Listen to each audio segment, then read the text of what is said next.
Everybody loves to talk about abundance. We've heard about abundance meditations, abundance rituals, but what is abundance really? And why don't we have $1 million yet? I'll talk about this and more on the podcast today. Stay tuned. Welcome to the Modern Mystics Podcast. I'm your host, Alana Kaivalya, the yoga doctor.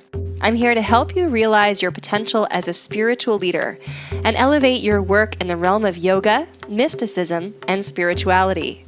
This podcast covers all our favorite topics: yoga, alchemy, astrology, divination, spirituality, psychology, ritual, and mystical practices, both ancient and modern. Get ready to uplevel your status as a modern mystic. So this month in the highereducation.yoga membership, we are talking a lot about the sacral chakra as a way to access our abundance and to make sure that we don't have any blockages there. So for those of you that are new perhaps to the chakra system, the chakras are energy centers that exist in the body, and they are ways to organize our psychology as human beings. So we've got lots of different ways to organize psychology. Perhaps you've heard of Maslow's hierarchy of needs. That's one I think many of us learn within our academic career at some point. The chakras are another way to do this, and they are correlated with physical energetic hotspots. These are essentially nerve plexi. So when we have an unconscious reaction or an unconscious trigger that's occurring, it'll often manifest in a somatic response, and that would be through the chakra. So the second, or the sacral chakra, the one that's located around our below our belly button and on our sacrum, on our back, in the lower part of our pelvis, in our sexual organs, that's where the nerve plexi are. When we have things related to abundance, creativity, procreativity, artistry, and emotion, it'll often manifest in physical sensations or symptoms in this physical area below the belly button, in the sacrum on the back, in the pelvis, in the sexual organs. So, because this is our location of creativity, this is our location of abundance, the presiding deity of this chakra is Lakshmi. She is the goddess of abundance. And we also can look metaphorically at our pelvis almost as a bowl. And this bowl holds water, and that's a very fluid area. That's a very fluid metaphor. And this is also the location of our emotions. We must pour emotions into anything that we create, and so our emotions are located here at the second chakra. So what does this have to do with abundance? Well, we want to use the teachings of this area and the metaphors of this area to understand abundance a little bit better. Now, I want to take it back a little bit to, I think it was like 15 years ago or so, that The Secret came out. And perhaps some of you have seen it or read the book. And I remember watching the movie The Secret, and my eyes were open, and I thought, oh my gosh, this is magical. This is what I've been hoping for all this time. All I have to do is just change my thoughts, and I will suddenly have plenty of money. And so began the positive thinking movement and the idea that we could think our way to $1 million. Well, I myself have tried this very, very diligently. And I know many people who have also tried to think their way to $1 million quite diligently, and it just hasn't happened yet for some strange reason. And I thought it would warrant a chat to discuss why this hasn't happened. There's a very good reason for this, and how it ties into our yogic ideals that surround abundance and our desire for more abundance in this lifetime. And of course, abundance does mean and indicate many different things. We can be abundant in love. We can be abundant in material items. We can be abundant in money. But I think most often when we think of abundance, we do think of it in terms of money. And they say that money doesn't buy happiness, but that's actually not true. There has been some research and articles about the fact that, yes, money does buy happiness up to a certain point. That here living in the modern West, in order for us to feel as if we can take care of ourselves, meet our needs, do the things that bring us joy, support our families, money plays a huge part in that. And we actually need to have a certain amount in order to make all of that work. Now, past a certain amount, it doesn't really make a difference. So there's a law of diminishing returns. But up to a certain amount, money does actually provide some happiness. And it's a very important element of who we are in this modern culture. And it's nothing to shy away from. It's nothing to put a stigma around. We don't need to make it dirty. Money is simply a form of energy, and it's a very generous form of energy. So let's take a look at the second chakra again. And I mentioned that the presiding deity of the second chakra is Lakshmi. Now, this is very helpful for us to know because all deities in any culture have important myths surrounding them, and their mythology points us to greater truths. That's the purpose of a myth. Lakshmi is an amazing figure. You'll often see her depicted as standing on a pink lotus flower with coins dripping from her hands. We have to really pay attention to this because abundance doesn't come from wanting it. Abundance doesn't come from, I need more, right? Lakshmi isn't sitting there on the lotus flower with a bucket in her lap waiting for coins to pour in. She's not sitting there with her hands open to the sky asking for coins to pour into her hands. She's actually pouring coins forth from her hands. She is the provider of abundance. That is literally the source of her abundance. Because what happens when we employ generosity to others, when we give of ourselves, we essentially turn on that faucet. We become receptive. I think also of the goddess Hathor, who is an Egyptian goddess. She's amazing, by the way, if you've never heard of her or looked into Egyptian mythology or deities. There's some really powerful lessons and teachings there. So Hathor is one of the primary Egyptian goddesses, and she is known for love and receptivity.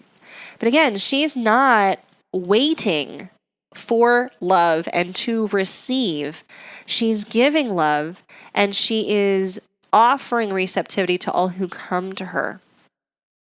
Receptivity, I think, is the precursor or the heart of abundance. Receptivity is our ability to open to that channel of the universe, if we might say, which it's a little bit woo-woo to say that, right? I mean, the universe is just a collection of atoms and molecules, and it doesn't care about us. But energetically speaking, when we open to abundance, then the energy of that abundance will flow through us and to others. So let's think of it as a fire hose. We don't want a kink in that fire hose anywhere because that way the fire won't be put out. It will be ineffective. We want that hose to be clear and run true so that the water goes exactly to where it's meant to be. We want to think of ourselves in the same way. And then in order to receive abundance, we actually have to first really give abundance. We must be generous. And I know that this is both difficult and counterintuitive, particularly for those of us who struggle with money. And this is something that I have struggled with for many, many years. I've talked about this before on the podcast, but on average, a yoga teacher in America makes about $35,000 a year, which is not much. It's a lot of hustle for a little scratch, and we need to do better financially. And so that's one of the reasons why I created the Upward Facing Business Academy, but I did it after I started having a lot of success with my business. There was a real demarcation for me between that struggle of abundance and struggling for money and struggling to make ends meet, struggling to pay my rent, oftentimes being overdrawn, being denied loans, not having the ability to go do the things I wanted to do, truly, truly struggling. There was a huge demarcation for me between that experience and the unimaginable stress that not having enough money imposes upon you. And when my business started to really take off and become successful, and I started to generate more money than I even knew was possible, that I had really ever dreamed for. And there was a moment that I recognized that that stress was no longer a part of me.